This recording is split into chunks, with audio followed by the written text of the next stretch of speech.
بالکل اسی طرح سمجھ لیجئے، ایک بات یاد آئی ہے، حضور فرماتے ہیں کہ جس طرح کان لگا کر اللہ قرآن کو سنتا ہے کسی چیز کو نہیں سنتا. ہمیں نظر نہیں آتا نا، ہمیں معلوم نہیں، ہم قرآن پڑھ رہے ہیں تو سننے والا کون ہے؟ سب سے زیادہ کان لگا کر خود اللہ. یہاں اس لیے مجھے یاد آیا کہ ابو موسیٰ اشعری کو کیا پتا تھا کہ کون سن رہا ہے. وہ اپنی کیفیت میں نماز میں تہجد میں قرآن کی تلاوت کر رہے تھے، اور ظاہر بات ہے ان کے گھر ایکڑوں میں بنے ہوئے نہیں تھے، ایک ایک کمرہ، ایک ایک کوئی حجرہ، ایسے ہی تو گھر تھے نا صحابہ کے. لہذا حضور پاس سے گزرے، آواز آئی، کافی دیر سنتے رہے. اس کے بعد آپ تشریف لے گئے، صبح فجر میں ملاقات ہوئی تو حضور نے تحسین کے انداز میں فرمایا، یا ابا موسیٰ انک قد اوتیت مزمارا من مزامیر آل داؤد. اے ابو موسیٰ، تمہیں تو آل داؤد کے سازوں میں سے ایک ساز اللہ نے عطا فرما دیا ہے. جس طرح حضرت داؤد، لہن داؤدی مشہور ہے کہ جب وہ پچھلے پہر رات کو حمد کے ترانے الاپتے تھے، قرآن میں ہے کہ پرندے شامل ہو جاتے تھے ساتھ، اور پہاڑ وجد میں آتے تھے، پہاڑ بھی ان کے ساتھ شریک ہوتے تھے. تو جس طرح کا اللہ نے ان کو لہن عطا فرمایا تھا، حضور نے تحسین کے انداز میں فرمایا ہے ابو موسیٰ اشعری، اللہ نے تمہیں بھی آل داؤد کے سازوں میں سے ایک ساز عطا فرمایا.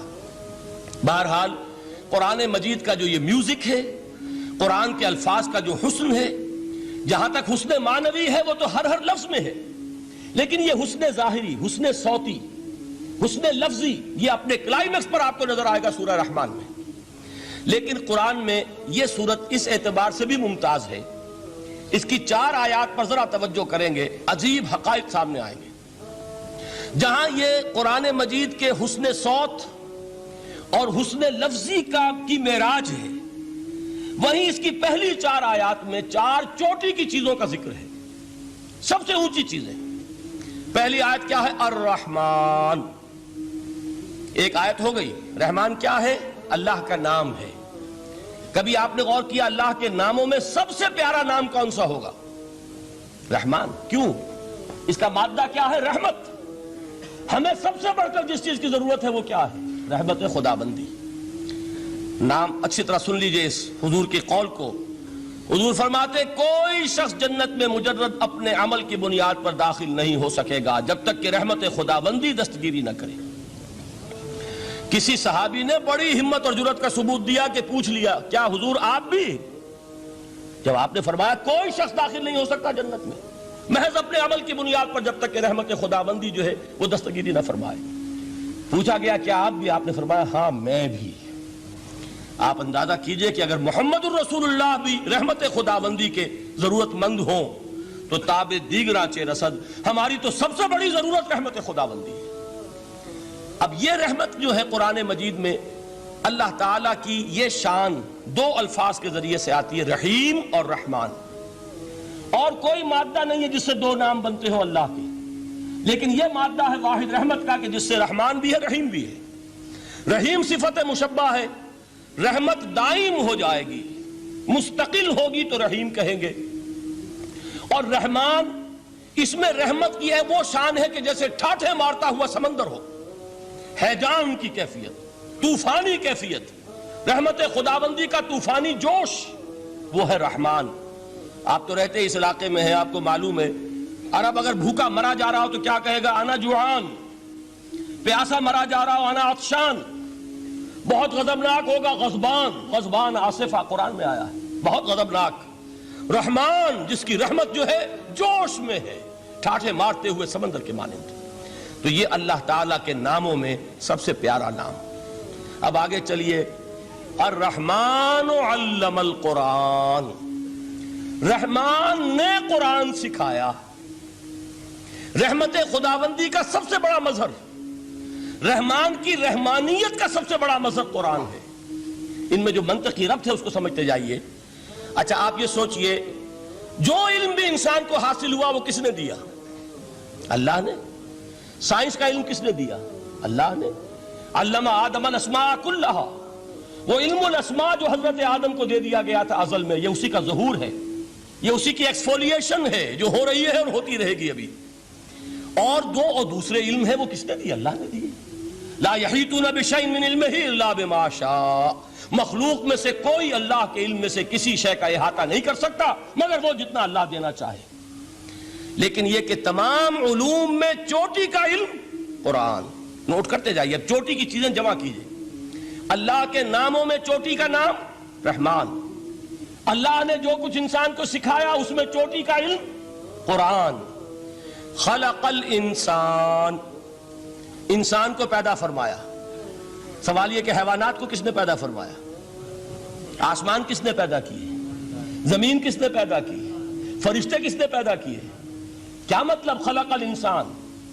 اس کی تمام مخلوقات میں اس کا کلائمیکس، اس کی تخلیق کی معراج، اس کے تخلیق کا نقطہ عروج انسان ہے. یہ ہے کہ جو مسجود ملائک بنا ہے. وَلَقَدْ كَرَّمْنَا بَنِي آدَمَ وَحَمَلْنَاهُمْ فِي الْبَرِّ وَالْبَحْرِ وَرَزَقْنَاهُمْ مِنَ الطَّيِّبَاتِ وَفَضَّلْنَاهُمْ عَلَى كَثِيرٍ مِّمَّنْ خَلَقْنَا تَفْضِيلًا. تو تخلیق میں سب سے اونچی تخلیق انسان کی، علموں میں سب سے اونچا علم قرآن کا، اللہ کے ناموں میں سب سے اونچا نام رحمان. اب آئیے چوتھی چیز، علمہ البیان، انسان کو بیان کی صلاحیت عطا فرمائی. کیا اور کوئی صلاحیت عطا نہیں کی؟ بینائی کس نے دی؟ اللہ نے. اسی طریقے سے سماعت کس نے عطا فرمائی؟ اللہ نے.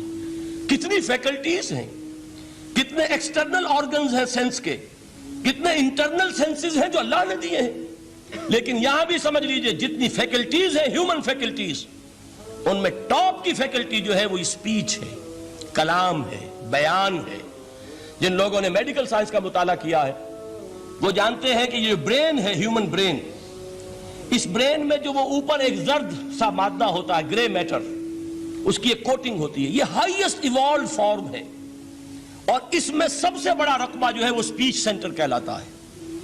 اسی لیے انسان کو حیوان ناطق کہتے ہیں. حیوان کے اور انسان کے مابین امتیاز قائم کیا گیا، نطق، گویائی، بولنا. اب یہ کیا چیز ہوئی؟ انسان کی صلاحیتوں میں سے سب سے اونچی صلاحیت. 4 آیتیں ہو گئی نا. اللہ کے ناموں میں سب سے چوٹی کا نام رحمان. اس نے جو علوم پیدا کیے ان میں چوٹی کا علم قرآن. اس نے جو مخلوقات پیدا فرمائی ان میں چوٹی کی مخلوق انسان. انسان کو جو صلاحیتیں اور استعدادات عطا فرمائی ان میں چوٹی کی استعداد بیان. جمع کیجئے نتیجہ کیا نکلے گا؟ وہ نتیجہ ایک حدیث نبوی کی شکل میں سامنے آتا ہے. پہلی حدیث میں نے یہی پڑھی تھی. اس کے راوی کون ہے؟ عثمان ابن عفان. میں حیران ہوتا ہوں وہ قافیہ یہاں بھی موجود ہے. رحمان قرآن، بیان انسان، عثمان عفان. باپ کا نام بھی اسی وزن پر ہے، عثمان ابن عفان. عن عثمان ابن عفان رضی اللہ تعالی عنہ قال قال رسول اللہ صلی اللہ علیہ وسلم.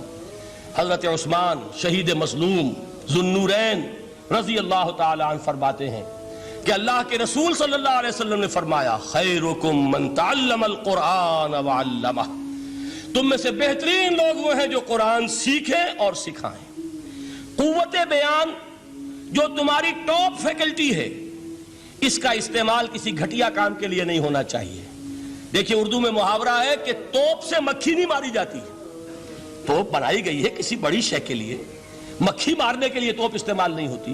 یہ قوت بیان جو ہے، جو ٹاپ موسٹ فیکلٹی ہے ہیومن جو فیکلٹیز ہیں ان میں سے، اس کا استعمال بھی ٹاپ موسٹ ہونا چاہیے.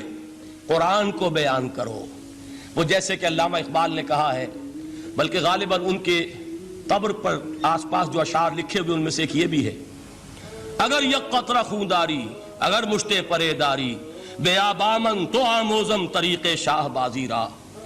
اگر تمہارے اندر ایک قطرہ بھی خون کا ہے اور مٹھی بھر بھی پر اگر اللہ نے دیے ہیں تو میرے پاس آؤ کہ میں تمہیں شاہبازی کے طریقے سکھاؤں.